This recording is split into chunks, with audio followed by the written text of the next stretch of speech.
Yes, we are live on the YouTube. As usually, we have one like from someone. Whoever you are, thank you. Thank you. This is now a good tradition. Someone goes and gives one like beforehand. And I don't know who you are, but thank you. Okay, so I'm almost ready to start recording. Did you forget how to do it? Yes. I think I know what to click now. I think. Okay, 3, 2, 1, and...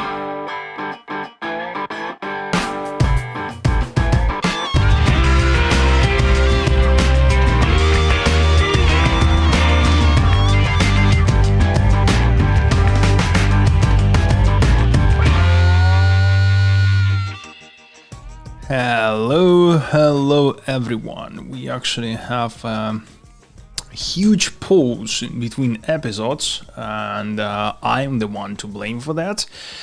And as usual, welcome to the Non-Intuitive Beat podcast brought to you by the Leaders Club that you're actually part to if you're listening to us. But as usual, do consider elevating your membership status by joining our Discord channel. We might give you some nice badge for that. And today in the virtual studio, we have Dmitry Mananikov. Say hi to people. Hello, everyone. And as usually, the most annoying voice will be me, Slava Kovalevsky. My friend, how have you been? It's been a while, yeah. I started a new job at Snowflake, which is interesting and still onboarding. It's a topic I would like to discuss with you, getting to new job, ideas, suggestions, hints, not how to get job, but what to do once you get a new team, a new company, everything. Okay, so you want my unfiltered opinion of... you're a manager, right? So it's interesting to know, you get into new company and you have both sides. You have people on top of you, your managers, directors, but you also have people who report to you. And my understanding, there's a lot of questions about trust, right? You get to 10 people, and for them, you as a guy who will decide sometimes on their salaries, on their promotions, guide them how not to fuck up, let's say, in the past few weeks. Okay. I will give you some unfiltered thoughts and would love you to challenge those. So one core statement that I will be working backwards from it. You have to make the first impression in the first 2 to 3 months. That's critical. It's really going to be hard to do it later. So the question is how person can make the first impression, right? The first impression, a good one. First of all, when you say impression, you mean on all people, right? Not just your manager or not your reporters. Yes, everyone around will build perception of who you are in the first 2 to 3 months. This actually conflicts with common sense because usually everyone will saying, okay, we have a huge and complex product, so you probably expect it to be productive in, I don't know, half a year. But the reality is if nothing is delivered from the person during the half a year, the perception will be hurt. And it will be really hard to unwind it, even though I have seen many successful cases. So how to do it? It's exactly that I was told. First 3 months, you just, on board. You read stuff, we don't expect anything from you. That's true. That's why I'm very careful. I'm not saying that this will impact directly or formally. It's just a matter of perception. The best way to actually build it is through 3 things, in my opinion. One is building the bridges.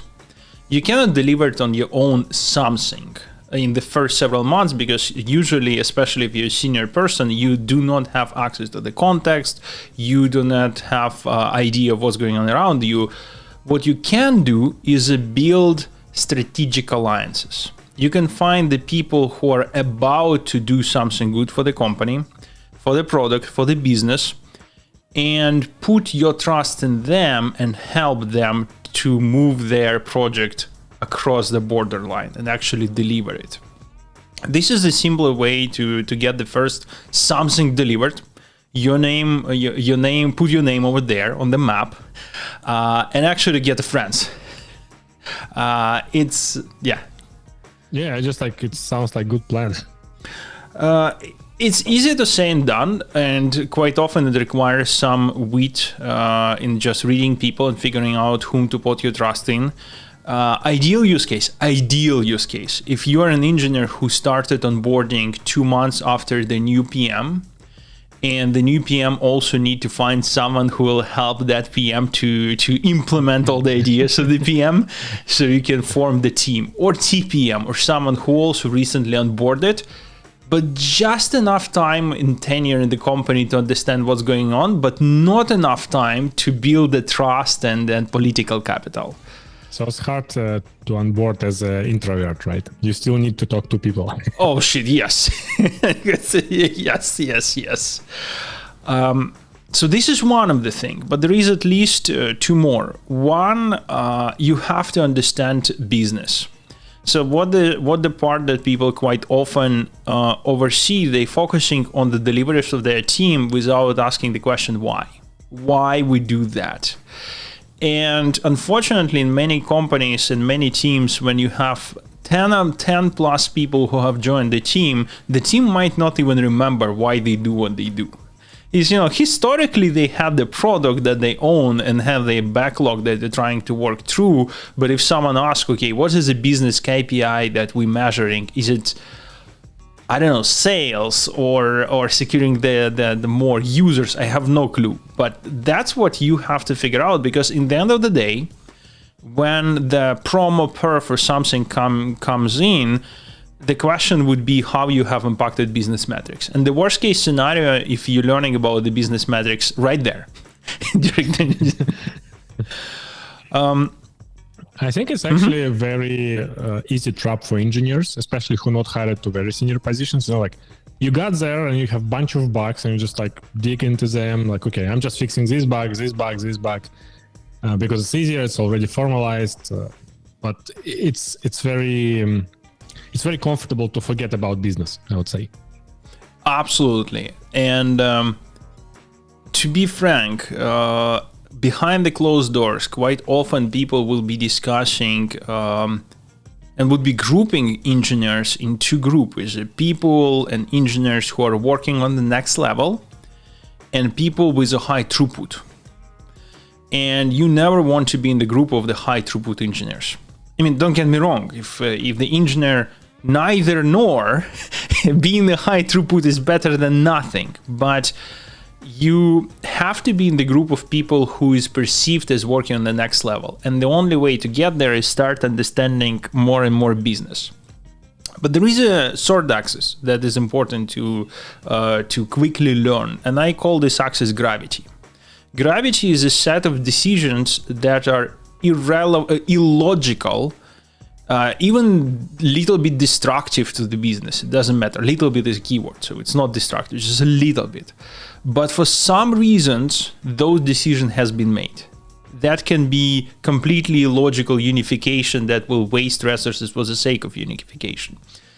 But I call it gravity if you have absolutely no way to change the direction. You have to keep it to choose your battles.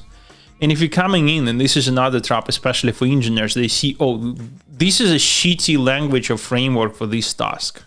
But you might not know that CEO of the company is actually lives on the second floor, on the next floor to the CEO of the company that's building framework, so they have a free enterprise support for life. And it actually interlaps with a idea I have. I think I actually read about it somewhere. But for engineers, when you join a new company, for first weeks, like months, maybe like 1 month, I think it's enough.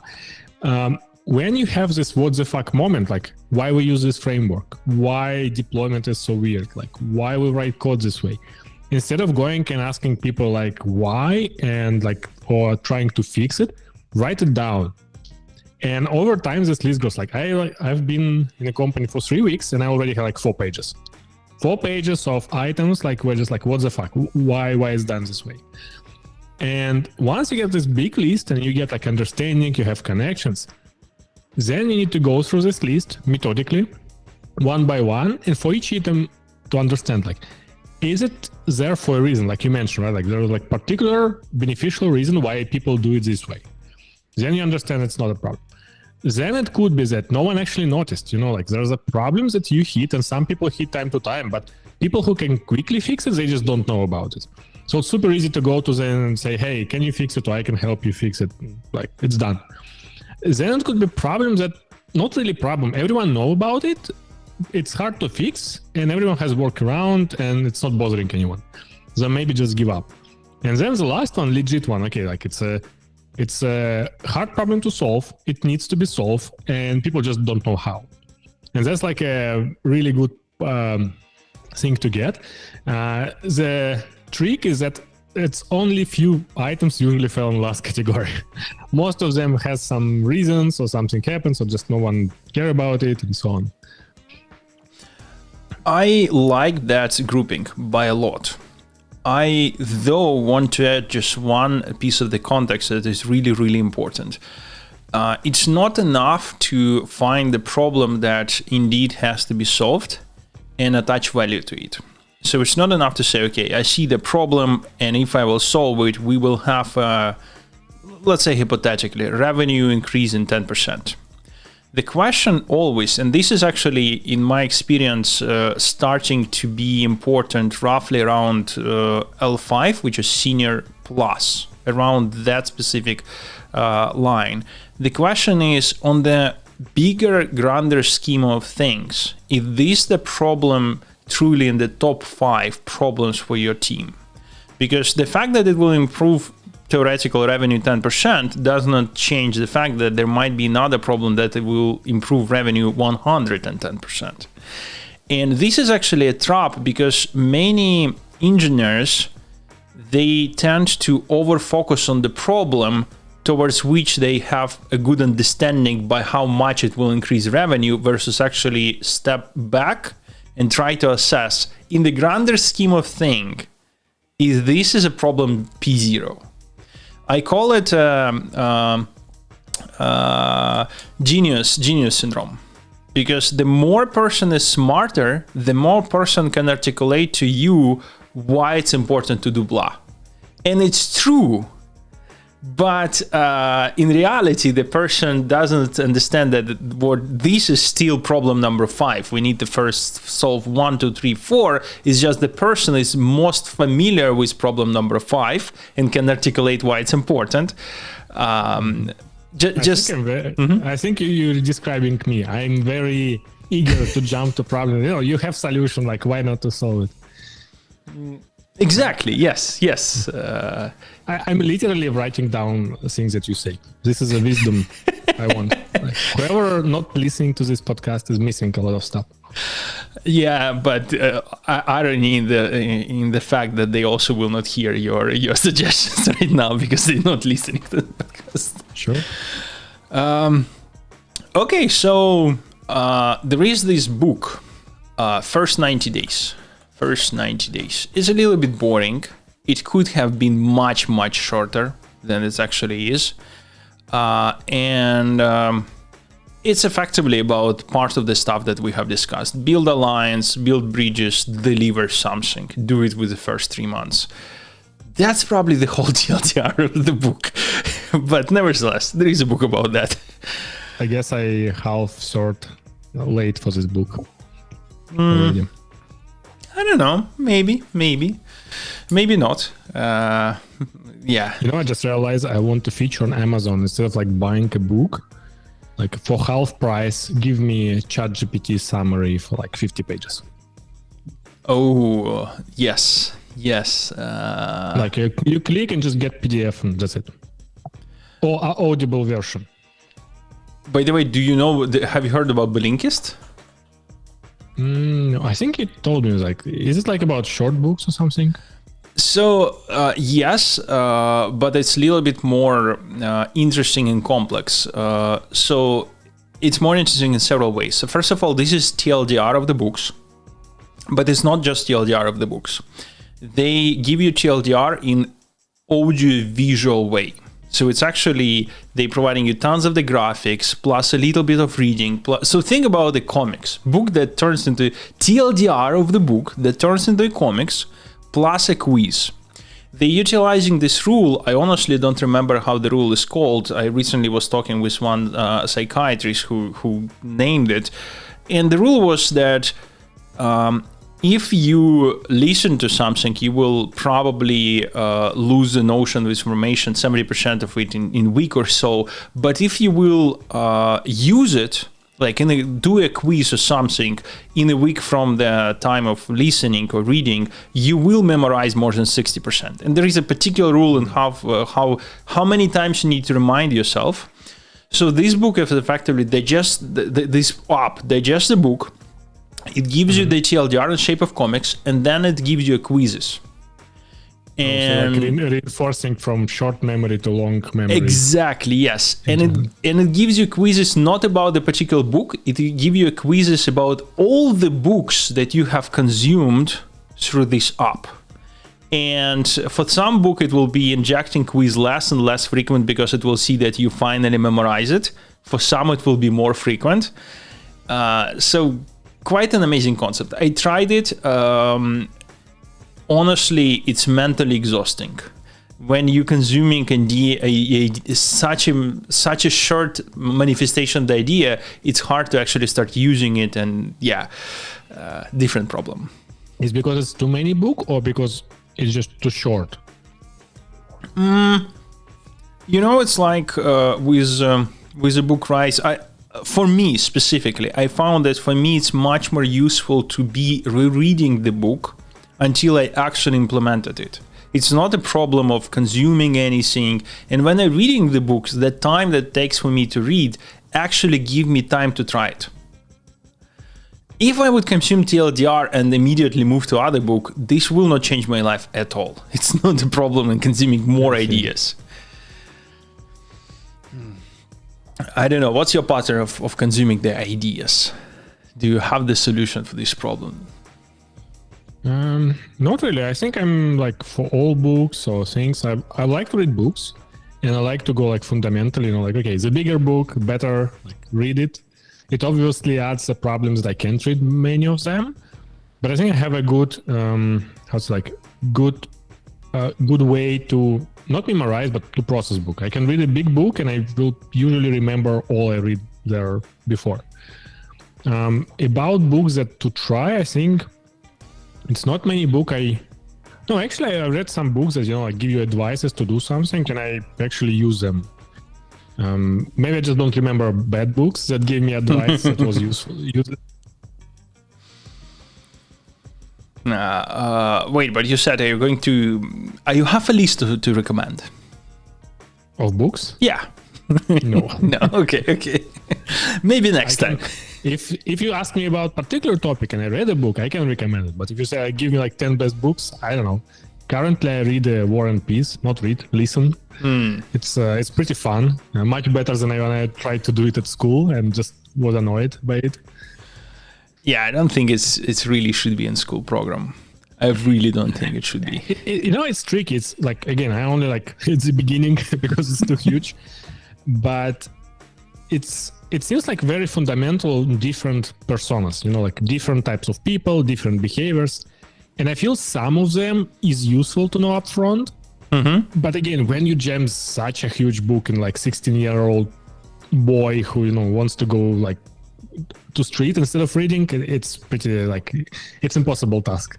Yeah, 100%. Now I appreciate like a detail. I think, that would be nice to see these patterns before because I can recognize them in real life. Speaking about the books, I think both of us... No. Anyway, we have a chapter since we start speaking about the books. There are two books that I want to bring to attention of our listeners. They are just amazing books, completely unrelated to anything that we have discussed, but still, since we speak about what we're reading. So one, if you are new to AI, GPU, and programming NVIDIA hardware, there is this book, Programming Highly Parallel Computer. Yes, that's Jesus. I have my I DNS see you have blocking. blocker. Yes, of course. So this is not the latest edition of it, and I need to find the latest one. But programming massive parallel processors, not the computer. Yes, processors. That's the reason why it wasn't finding. An amazing intro to programming the CUDA, programming massive parallel processor, hands-on approach. Yes. I don't know if you are starting programming CUDA, highly recommend. It's just a lot of the fundamentals of how to program GPUs. And to be fair, the more I'm reading this book, I finally have finished it, but the more I'm reading, the more I'm realizing that the humanity right now on this wave of computer science, where we're coming back to optimizing low level again, because the GPU is just not enough for the workloads, for the models we're trying to train. So what matters is how we can optimize. So did we get back to assembler already? Almost. So let me give you a perspective why I'm saying almost. Now, NVIDIA moved to the concept of having a lot of parallel computing streams. They call it streaming multiprocessor, and you have thousands of those. They also might be called CUDA kernel, even though it's not exactly one-to-one mapping, so to speak. And when you're starting these thousands and thousands of threads, they're using this concept, same program, different data, or something like that. So you have one program, but it's executed on a different chunk of the data. Now, while it's working well, obviously, we all know what NVIDIA GPUs is capable of. There is so many limitations. One of them is registered on the multiprocessor. Multiprocessor is one, so it actually have a finite amount of registers. And these registers are actually shared among all the warp with all the threads. This means that if you actually using more local variables than you can allocate in shared registers, it will not be able to start all the threads simultaneously because it doesn't have enough registers to split the threads. Okay. So you always need to keep in mind such low-level stuff as how many registers your processor has, because then you will be calculating how many threads you theoretically can split, how many local variables you can in your program to use. It's not assembly exactly, but when last time you were thinking how many registers your CPU having? 12 years ago. Exactly. So here we are back again. I guess people who work with like metal things like controllers, they still need to take care on registers and stuff. Question about books. So how fast you read books? Like how much time it took for you to read this book? Oh, in hour-wise, I was in between jobs, so to speak, when I have some time. So I don't know how many hours, but a lot of hours. And usually I'm not a fast reader. First of all, I actually slow reader in the sense that it takes time for me to read books comparing to some of the people who fast reader. Plus, I never optimize on the speed. I would be rereading quite often same chapter or same part. Time to time, I'll be skipping parts of the book because it doesn't look like it's useful for me. So no, I'm not a fast reader. So how do you allocate a specific time for reading, or just like fill any free time with reading? How do you keep this pace? So actually splitting books in two groups. One is I call books that I'm reading for the sake of the joy, that I don't give a shit how soon I will finish. I can read it, listen it while I'm driving or doing or under other circumstances, or not finish it all, so to speak. Right now I'm in the second book of Dune in this mod, so to speak. And for others, I'm looking at this more like a project. I want to get a particular outcome. This outcome could be I want to get to be better in understanding how GPU works, or be able to review code from the people who writing kernels with CUDA. And that is a project, is a book, and means to an end. In this case, I do allocate very specific hours. If it's related to work, I can do allocate hours during the work time because it's actually related to work. It's a project. And then I'm trying to assign chunks. After first several chapters, I'll understand how long, how big the chunk should be for me to have a logical start and end, start, read, do something, maybe experiment and finish. So this book specifically was a project for me, like, I don't know, open source project or anything else. I see. Interesting. It's an interesting approach. I also do have like two types of book, like you say. One is usually like joy books. Usually it's something fictional, which I listen. I don't read them because I don't want to put more strain in my eyes. Another one is like something that like more usually non-fictional. It's not always about work or professional. For example, right now it's a book about American history because I want to know like more about it. But for that, I just allocate fixed time every morning. Mm-hmm. But I do like the idea of project, to saying, okay, I want to read it because I want like to get outcome, and sooner I get this outcomes, the better, so I can move to other things. If you also allocate outcome, you're giving yourself a permission to drop the book. Because the moment you're realizing this is not the book that will help me to get to the outcome, you immediately move to another book. Also, it will give you permission to skip part of the books if the book's actually not valuable for you. Because without this mental model for me, I was in the trap where I was feeling bad if I would not finish it because it felt like I haven't finished something. Now, if I have a goal, it's actually vice versa. I have an urge to drop something that is not helping me to get to that goal and drop the book and find another one. On that note, the second book that I wanted to recommend that I also treated in the same way, because going back to Google, knowing that Google is crazy on OKR is left and right and center for the Google. There is this nice book, Measure What Matters, OKR, from the guy who implemented OKRs, who brought it to Google. This is yet another book that could have been much shorter. Probably 90% of this book is history, how the guy implemented. But his OKR was how many pages you can deliver. Yeah, I think this is a problem with the whole industry. We as a consumer, when we go to the bookshop, I don't know about you, but I personally never look on this small pamphlet, 10, 20 pages parts that's still there. So we're kind of part of the problem. If we're not looking in that section for the small pamphlet with small bits and pieces of information, people who could have written a pamphlet have to write a book in order to be in front of our eyes. Maybe, yeah, maybe. Like the similar problem with games. A lot of people like complain, hey, I bought this game for $60 and it's only like 20 hours. I want 1,000 hours. And many games like start to like strengthening their gameplay to make it like longer. And I'm so happy when I find games that like, 4 hours, perfect. 2 evenings, like 3 evenings, and I forget about it. I can pay extra if you make it shorter. And then there is games like Elden Ring that tell you it will take 30 hours to finish, and like, I haven't seen anyone. But that one at least I enjoy, If you want, you can finish it quicker. It's just up to you. Honestly, I'm not sure I can. Like, I'm honestly not sure I can, even if I will try. Yeah. Okay, so 2 more things I wanted to... Actually, no, this is no longer a book, so we can just proceed with our plan. Anything you want to discuss, my friend, or maybe any topics that you want to pick, or just overall. I see you had the topic about games and keyboard. Do you want to start the holy war about the keyboard? I would love to learn about Glove. Of course. Okay, let's do that. I finally get delivery of Glove 18, which looks... It actually doesn't look that weird. If you like...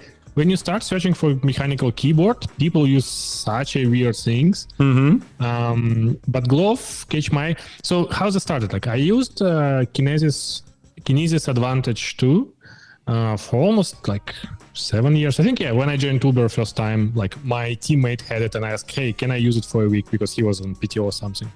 He gave me that and then I was like, okay. Like when you start using it, it's like all other keyboards just doesn't make sense. Yeah. That means but the problem with Kinesis, it's exactly. The problem with it is that I had not clicky switches, but tactile, and the keyboard itself like very hollow, so it's very loud. And when I start going to office, I decided, okay, I don't want other people to hear me typing loudly. So I try to think, okay, how I can make it less loud. So I guess the whole story, okay, how to make Kinesis Advantage too loud. Like you need to change switches, you need to like do other stuff. I called to two places, like who actually deal with keyboards, and asked them, hey, can I pay you so you replace switches, like to quiet one and make like keyboard quiet? And no one actually do it because their, how it's called, the internals of keyboard is not flat. So it's very hard to solder, desolder switches, and people don't really do it because it's very easy to fuck up a keyboard. Then I started to think, okay, what other keyboard can I get to like make it like, so it pretty much is similar, but also like a quieter. And that's not many keyboards like this, like Kinesis Advantage 360, which you have. Yep. And then this Glove 80. So I started like reading, and I decided to try Glove, and I really like it. It has it's also like you can get pre-soldered version or just without keys. I get pre-soldered with very light switches with linear, and has how it's called, low profile switches. So like travel is not really huge. So far, I like it. It's works very well. UI for setting up keys is really nice. Ergonomic is really good because people who made this keyboard, they were inspired by Kinesis, and they spent like many years trying to find like a perfect shape for all hands, or at least like for common size. I like it. The only probably downside is Bluetooth. So it doesn't work with my KVM, so I have to like change keyboard with a press of key, which is not a big deal, but it still is there. Yeah, I used it for a few weeks already, really like it. And I put my Kinesis to the shelf. So it conducts that I probably will keep a Glove 80. Nice. And yeah, I'm looking at it. It looks fantastic. I have not tried it, obviously, but yeah, it looks fantastic. And sometimes I also ordered plain white switches or plain white buttons without any signs on them, so it should look even better. That's indeed. It's hard to imagine, but yes, it should be super cool. Do please take a picture when you have it. I once showed my Kinesis to one of the guys who on Twitter was searching for a keyboard replacement. His answer was, I don't want... he said something like, I don't want keyboard for lizards or keyboard for aliens.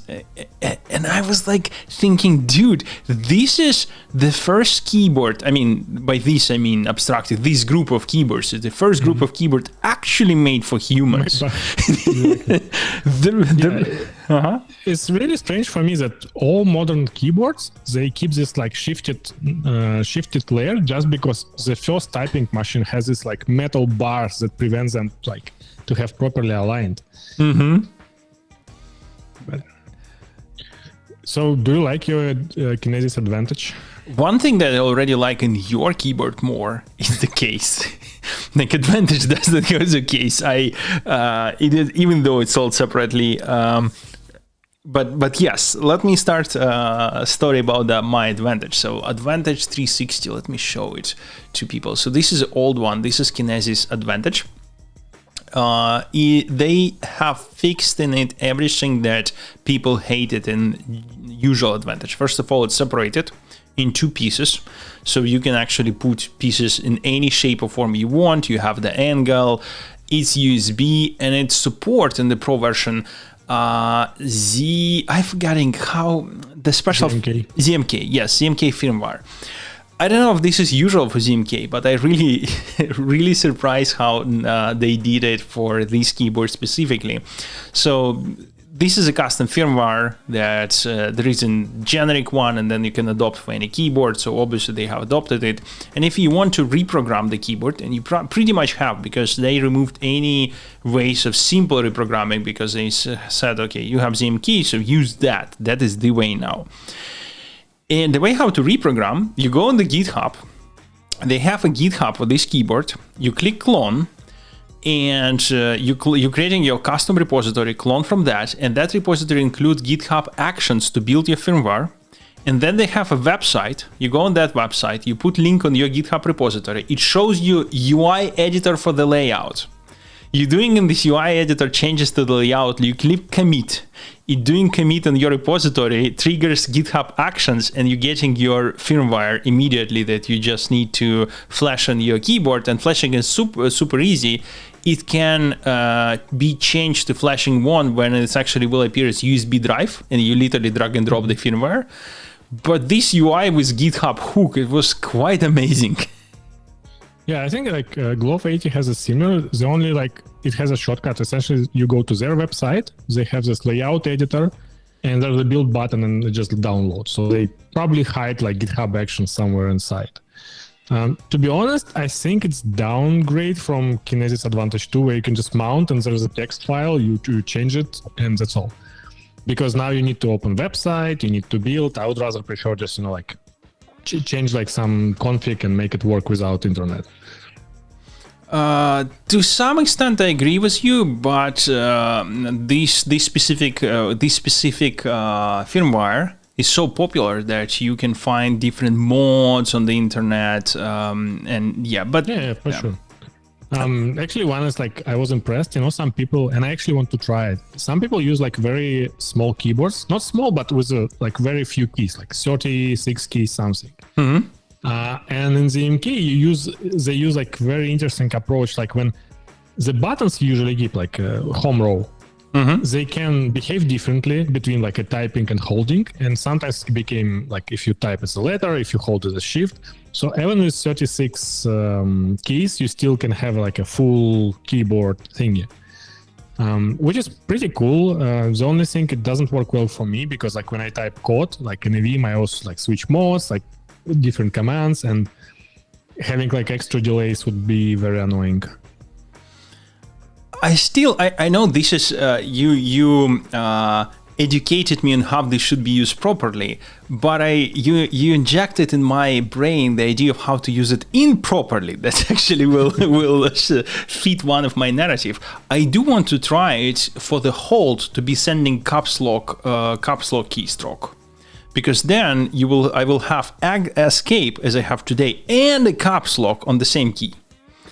That one you can, because it's taps, right? It's not tap and hold. It's not tap and hold part. Because both escape and caps lock, you use them as like you tap once to turn toggle caps lock, tap once to click escape. It would be more make sense to like shift and escape. If you hold it works like shift. If you click, it works like escape. Correct. So what you're saying that this is intent, but I don't see the reason why it shouldn't work. I will tap hold, it will send the caps lock stroke. When I will release, sure, it will release it, but it will do what I need. It will enable caps lock. Yeah, I'm pretty sure there's some way to do it. I'm pretty sure like you can do like a tap 3 times for caps lock or whatever. Yes. By the way, 2 things I want to quickly close loop on 360. One is it's actually quiet. So it has a version that it's much quieter, but I hate the switches. I honestly didn't know what the switches they said, because I didn't want to wait months until when they install the exact switches I want, and I'm pretty sure I can live with any switches, honestly. And I'm now in the mood where I hate those switches. I need to, but they're quiet. That I can assure you, they're quiet. Why do you hate them? Because they're linear or because they clicky? Not clicky. They're linear, they're short, linear, and I actually love non-linear switches. And but honestly, I'm not even sure. It's just so different from Kinesis Advantage 2, so different from what I used to. That's probably the change. I like tactile, but then I realized every time I type, I just bottom out with the keyboard anyway. So for me, even linear switches are tactile. I see. Anyway, I will give you a try. I need to get it to home anyway, because I cannot attach it USB drive at work. So because of that, I will do update my firmware at home. And for that, I need a case. So I did a very quick Google search to find what the case, because this prompted me from looking that your keyboard comes with the cases. The first link on... To be honest, I just dropped keyboard in the backpack without case. This is probably what I will do as well. But now know that there are keyboard cases prompted me to search. And the first link was on Reddit by someone that asking, which case you would recommend? And the first answer was this. To buy this case and adapt it to Kinesis. For everyone who listening, it's a gun case for 3 guns that you can more or less adapt and to. remember, if you travel with this case, you can only go from point A to point B. Yeah, and it should be in the trunk, yes. Oh man, yeah, absolutely. What else? I don't think I have anything else to say about the keyboard. I love my 360 except the key type of the keys, but I don't have too many other things. Games, how about we move, because I really want to learn. Always you bring up something so amazing that later on I'm trying. Indieka, I remember it. Tell me more. Yeah, I still not finished it, just started. So Indieka is a game, it's one of these like a walking simulator games. Not really, it's more like a platformer walking simulator. The setting is really interesting. So it's a nun in a 1890th century, somewhere it doesn't really say it's Siberia, kind of there are common elements, but it's not realistic. You see buildings, you see familiar churches, maybe some old houses, items very familiar for me. But in the same time, this world is still a bit surrealistic. And you play as a nun who hear a narrative from a devil. Okay. And it's kind of hilarious. I don't really want to spoil things. The game is actually short. It's 5 hours. So really my type of the game. But it's done in really cool ways. The style itself, how camera works. I play with a Russian sound, because it was original, but English one is also done pretty well. So all voices, cast is really good. So yeah, I think I like it. I like this type of games, experience that I never seen before with something really a strange characters. So yeah, once I finish it, I will probably talk more about this. But so you gave a lot of stuff to mystify the game is unusual, okay. But what you can point out that why this is gameplay-wise? Yeah, what's the difference between Death Stranding, for example? It's the same concept. You go from A to B and you do something you've done. No. So this one is a linear. It's not an open world or anything. It's a linear story. It's very well focused. There are some, I couldn't even tell it platforming, you want to there are some small puzzles. I can give you example. You get into building and you get from first floor to the third floor. And you're trying to find a way how to escape this building. And the trick, on the third floor, there is a huge safe, on a metal safe on wheels, and you can move it. When you move it, this old house, tilt to one or another side. Okay. So what you need to do is actually realize that on the second floor, there's a huge piano. And you need to move the safe few times, so piano on the floor below you, gets under a particular window, so you can get escape. So the puzzles are quick, a bit simple. Another interesting puzzle, this nun, she's getting crazy. So sometimes the devil starts speaking to her, and the text, narrator, what devil speaks, it's really interesting to hear. He talk about things, and it's really engaging. But when he does it, the world changing. Ground start tearing apart, buildings start twisting, everything became very crazy looking, with the different colors. And you can press a button to start praying to God. And when you do it, when you hold this button, she start praying and world get back. And the thing is, in these two states, world has different paths. So when you want to get to different part of a building or something, you need to stop praying and then start praying and then move between, trying to figure out how to connect different parts. So it's like this.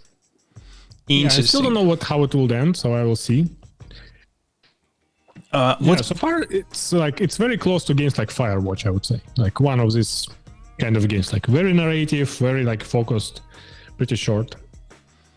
I did enjoy Firewatch, but what you just described remind me Hellblade.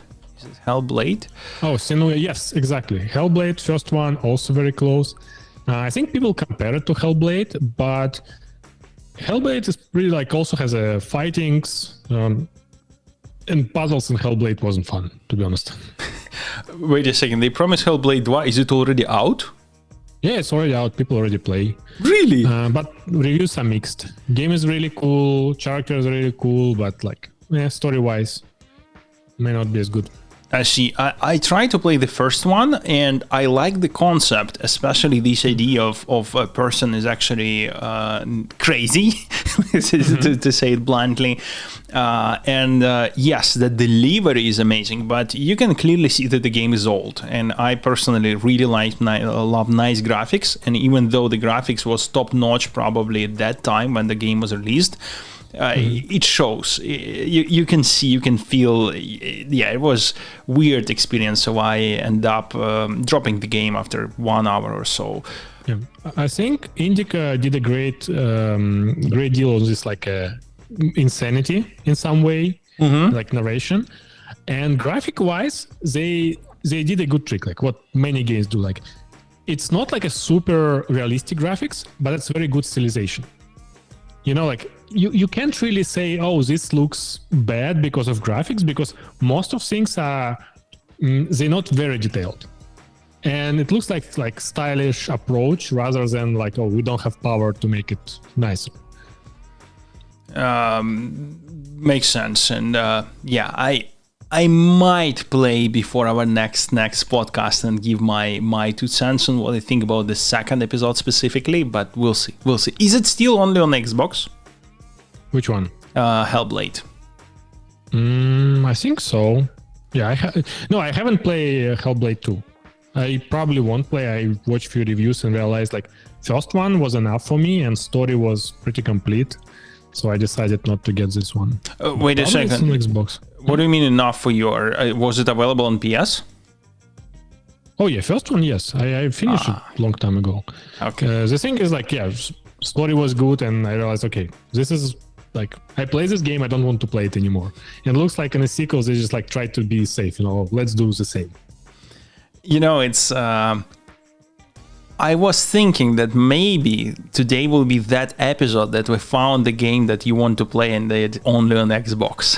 And I will say, you see, there is something, but no, today is not that day.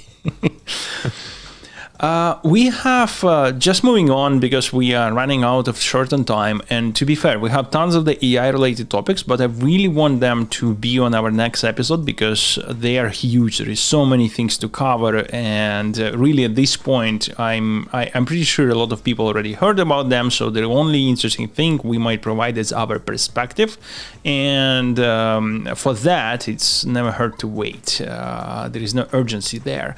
But one specific topic I would want us to discuss today because it's so amazing, and this is latest white paper from Anthropic.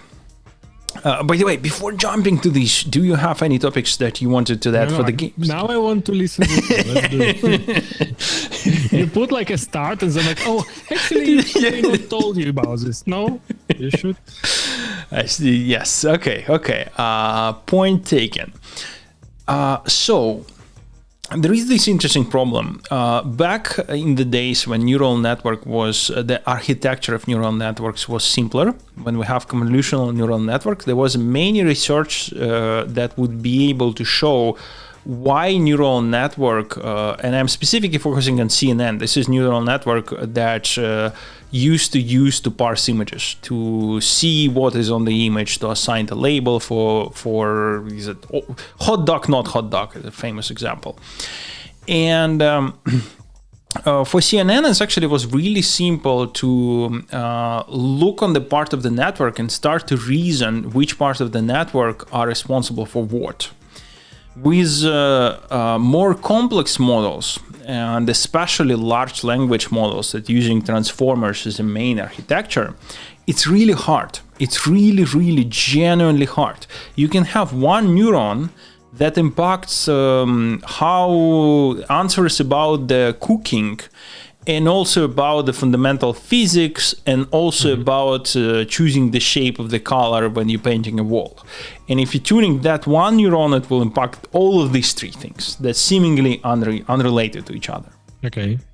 So there was several ways in how the people were trying to create an embeddings of space of the neurons and how they actually impact different features. So you can actually build this map and says that for this particular feature, and this feature might be lying or golden gate breach or anything, this is the set of weights per neuron and how they impact. So for each neuron, you can assign a weight, and then you can build this map. And there was, first of all, Anthropic was the one, I think they were the one that first released an example how to do it in a very simple language model, toy example. And everyone was skeptical if it's possible to even scale it to the bigger model. And this month, I think it was in May, it was in May, it was 3 days ago. So 3 days ago, they have released a much bigger paper that actually shows that they were able successfully to scale their principles and the way how they're doing to a much bigger model, effectively to one of their models. And now they're building this space. So effectively, you have a feature. This feature can be anything. And can you give example of a feature? What does it mean? So you can have any phrase golden gate breach. They have this example of golden gate breach, and you effectively can take a golden gate breach, and it will be a huge matrix of weights that will show which neuron in the model are responsible for golden gate breach. Okay. So now you can do two things. One, first of all, just for fun, and this is like in early days of embeddings. When embeddings were starting, there was many white papers that were showing cool example, like if you take a word queen minus woman, you will get the word man on the embedding space. So here they also showing the very interesting thing, like for example, if you will take phrase catch-22, you will get on a space quite close to features for logical inconsistency, conflict, relations breakup, and you can see these very interesting things of what other features are close to the same feature. But most importantly, you finally can do very complex things like you can find a feature that is responsible for lying, and you can tune it. You can now actually, instead of pre-prompt, tune the brain of that model in the way that will be less or more prompt to lying to you. I see.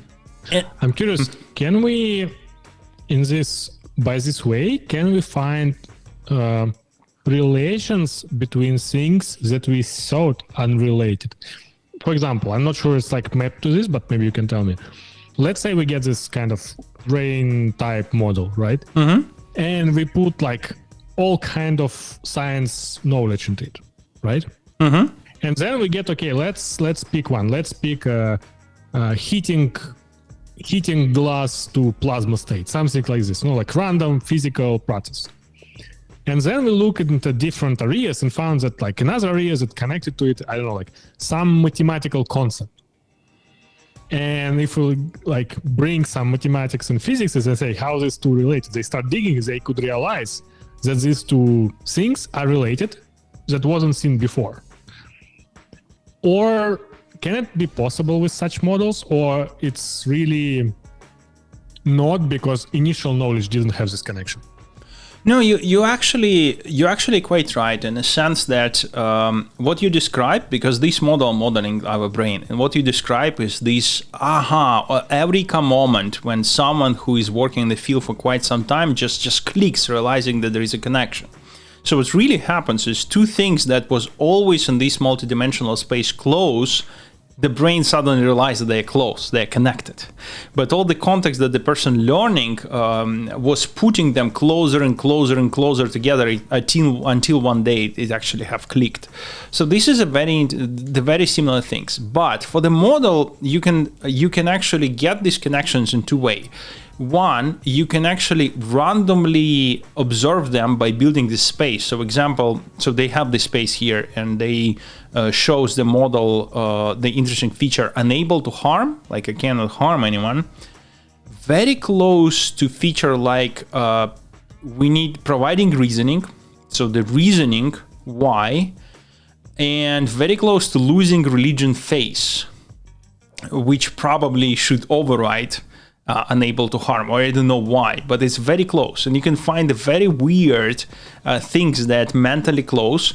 But the thing is, you can discover it in two ways. One is just look on this multidimensional space, but the thing is, it's so vast that you really cannot, maybe there is something there that will facilitate scientific discovery, but it's so vast that we don't know.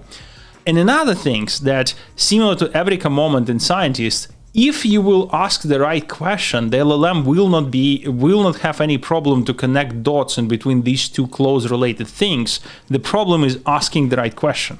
For the scientists, it's vice versa. Scientists know the question, but the brain is so slow that it takes time to connect. For LLM, it's problem you as a human need to ask the right question. We just need another LLM which will ask random questions. And another language model that will be verify answer if they're useful for humanity, and if yes, then Yeah, that's how we get to singularity. Yes, eventually, one day, yes.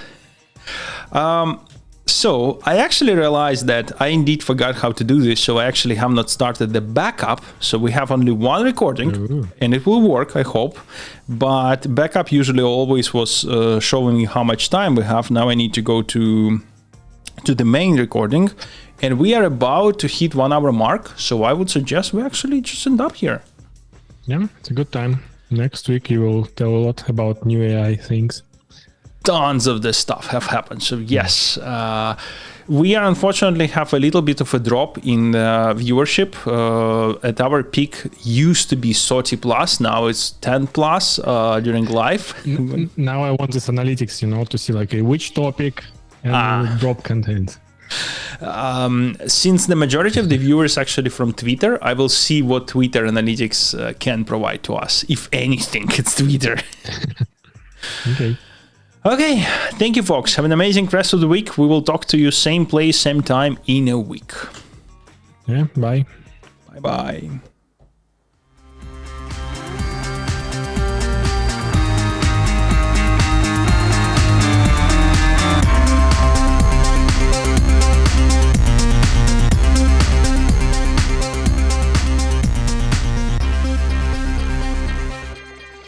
Okay, just let me stop the live. Thank you, folks.